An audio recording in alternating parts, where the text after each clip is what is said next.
So the human race is about to enter a totally data-mined existence, and it's going to be really fun to watch. It's going to be one of those things where our grandkids are going to tell our kids, I can't believe you grew up in a world like that, just the way our kids complain that we went to record stores. You know, when Tom Cruise walks through the mall in Minority Report and the ad beams right to his eyes and says, hey, Mr. Cruise, you should go on that Caribbean vacation you've been thinking about. I know some entrepreneurs who are working on that technology right now. And you know, I'm still waiting for the day when my refrigerator is going to know when I'm running out of milk and just order it for me automatically on Fresh Direct. I think that day is coming in a few years. It's not far off. The world in 30 years is going to be unrecognizably data mined. So what does that mean for education?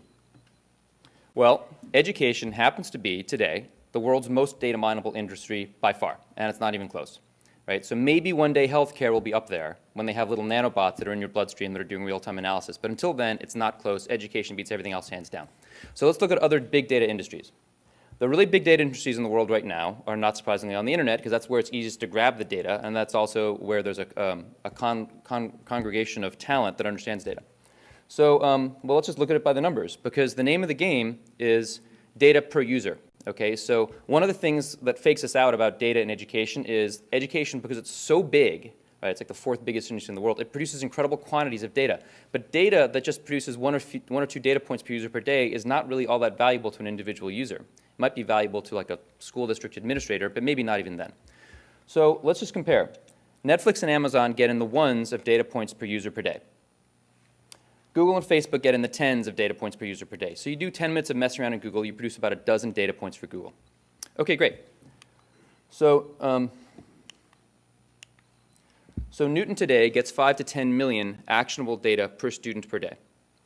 And we do that because we get people, if you can believe it, to tag every single sentence of their content. So publishers, we have a large publishing partnership with Pearson, and they've tagged all of their content. And we're an open standard, so anyone can tag to us.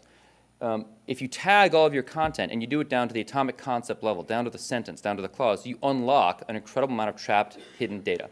Why do you do that? Well, if you use programmatic taxonomy models and item response theory and that thing at the bottom, we haven't given that a name yet, what you figure out is everything in education is correlated to everything else, down to the concept. And this is where education is different from search or social networking. If somebody tagged every single line, every single sentence of all the world's web pages for Google, or every single line of dialogue for Netflix, okay, which no one's done, but even if they had, there are not really a whole lot of interesting correlations there. Everything in education is correlated to everything else. Every single concept is correlated in a predictable way to everything else using psychometrics, right? So if you do 10 minutes of work in Google, you produce a dozen data points for Google. Because everything that we do is tagged at such a granular level, if you do 10 minutes of work for Knewton, you cascade out lots and lots of other data, and here's why. Like when you took the SAT, there might be 40 different concepts about equilateral triangles that are tested on all the SATs ever given in any one year. But you didn't get all 40 questions, you got 2 questions on equilateral triangles. Because they figure if you're in the top 14th percentile at those 2 questions, you know, 13th percentile on this one and 15th percentile on that one, okay, if you're in the top 14th percentile on those 2 questions in equilateral triangles, the odds are a 98th percentile chance that you're in the top 14th percentile at every concept in equilateral triangles. And there's a 96% chance that you're in the top 15th percentile at all triangle concepts, 3, 4, 5, 30, 60, 90, isosceles, et cetera, et cetera. You do a little bit of work for Knewton, and we use just the established science of psychometrics to cascade out hundreds of other data, right? So we can produce incredible quantities of data per user per day. It's really, really hard to get that, okay? But if you can get all that tagging done, and that's what one of our taxonomy, that's a small part of our overall taxonomy. That's just part of one course, right? We have dozens of taxonomies. Then you can do this. What you can do with the data, if you actually do all that work, is you can figure out exactly what students know and how well they know it. You can figure it out down to the percentile versus the rest of the population. So Knewton students today, we have about 125,000, 180,000 right now. By December, it'll be 650,000. Early next year, it'll be in the millions, and next year, it'll be close to 10 million. And that's just through our Pearson partnership. So for every one of those students, we can figure out within a few hours what they're strong at and what they're weak at the beginning of the course. Right? So we can produce a unique syllabus for each student each day, literally unique. There's not enough time in the universe for any 2 students to have the same syllabus on any one day. That's how many permutations there are. So it's optimized for each kid down to the atomic concept. And then we can figure out things like, well, here's your homework tomorrow night. You're going to struggle with that homework, or you're going to fail it, because there's concepts in that homework that we know you haven't mastered the previous concepts for that build up to that. Or there's concepts in that homework that correlate very highly to concepts you always have trouble with. So we know you're going to fail. We know it in advance, and we can prevent it in advance. We go grab some content from somewhere else in the portfolio. I'm going to seamlessly blend that into your homework tonight. So every kid gets a perfectly optimized textbook, except it also has video and other rich media, dynamically generated in real time. And it also uses the combined data power of the entire network. So here's what I mean by that. Like I said, next year we'll have close to 10 million students.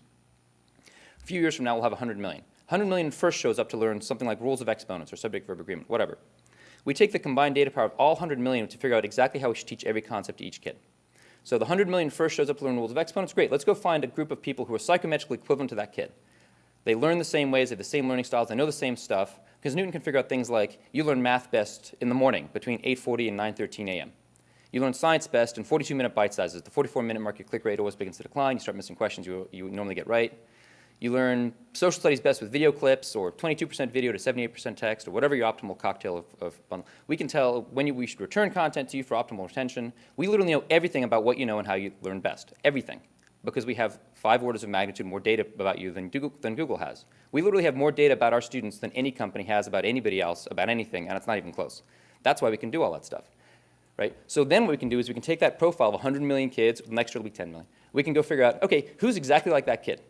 Whose learning styles up and down the line are just the same? Who knew the same stuff at the same level of mastery when they had to learn rules of exponents? Great. Statistically speaking, it has to be the case that some 5% or 10% through sheer bad luck did the absolute wrong thing for themselves without knowing it. They did questions that were too hard, they got discouraged, they bounced. They accessed text, they should have gotten video, whatever. It also has to be a fact of statistics that through pure blind luck, some top 1% did the absolute perfect thing for themselves without realizing it. And we go take the whole combined data power of that network of millions, soon to be tens of millions, eventually to be hundreds of millions of people, and for every single concept that your child learns, 2,000 concepts in a typical semester-long math course, for every single atomic concept, we take the combined data power of that vast network, and we use it to find the perfect plan forward for that kid for that concept. So that's what we do right now. Let me give you a couple of examples. This is one student. There's a few hundred learning clusters there. There's a few tens of thousands of atomic learning objects there. That's one student's path. This is a real student in a US college right now. And you'll see that each student has a totally different path. Some students have short paths, some have long paths. In this particular course, there were students who finished it in 14 days. There were students who finished it in 2 semesters. This is a course at ASU. They had to change their semester structure into a modular semester structure because we were suddenly telling them things like, if you give this woman here the final right now, she'll get an A. It's only 14 days into the course. I promise you she'll get an A. You can keep her in that seat if you want. And that's what we've always done. Now we don't have to. So let's show you this. This is an actual class. This is 150 students, one class. And look, they kind of all look like fleas, but that's all an individual learning path. Notice that some of them are going really fast, some of them are going really slow. And then they'll all kind of speed up when a test comes, right? It's kind of like organic. And so those different color-coded things are like concept clusters. Like some test obviously just happened, right? That's why they all just started working, right? And this, you know, you can look at some of those students and think, boy, that poor schmuck is really in a lot of trouble, right? Because they're going so slowly. So where we think we're going with this, obviously it's in market right now. We're going to be in K-12 starting next year. And it's an open platform. Anyone can plug in and use it via APIs. And where we think we're going with the data side of it, which is the really fun stuff for today, is we think within a few years we'll be able to start predicting grade performance.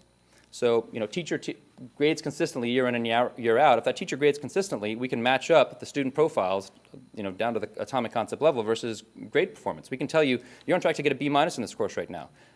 Either that or if your teacher grades totally inconsistently, we can't tell you that, but that's another problem. If your teacher grades consistently, we can tell you what your grade's going to be based on what you know and how fast you're learning it. But if you do another 30 minutes a day for 3 days a week, you can get it up to an A-. We can tell you things like that. We're really excited to correlate with other people's data sets via our open API, like things like, you know, something we talk about as kind of as a joke, but it really should work, is like a food diary. You know, you tell us what you had for breakfast every morning at the beginning of the semester. By the end of the semester, we should be able to tell you what you had for breakfast, because you always do better on the days you have scrambled eggs or whatever, right? And more importantly, we should be able to tell you what you should have for breakfast. So the power of data, when you unlock millions of data points per user per day, you can accomplish things that people aren't even conceiving of right now. But that world is coming. We're trying to bring it to you, and we're going to be an open system that will allow anyone to just plug that data, take it out, and then plug it back in. Thanks very much.